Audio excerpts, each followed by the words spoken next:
Hey everybody! Today we are going to learn how to create a duotone effect in Photoshop. First, open your image in Photoshop. For best results, use a photo with good contrast. Now convert the image to black and white. Go to the top menu. Click Image. Then click Adjustments. Then click Black and White.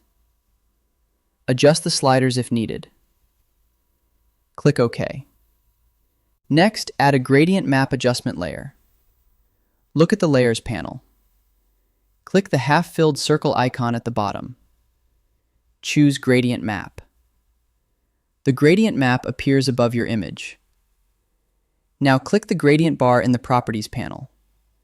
Set the left color for shadows. Set the right color for highlights. This maps dark areas to one color and light areas to another. That's it. I hope this helps you on your current and future projects. Thank you for watching.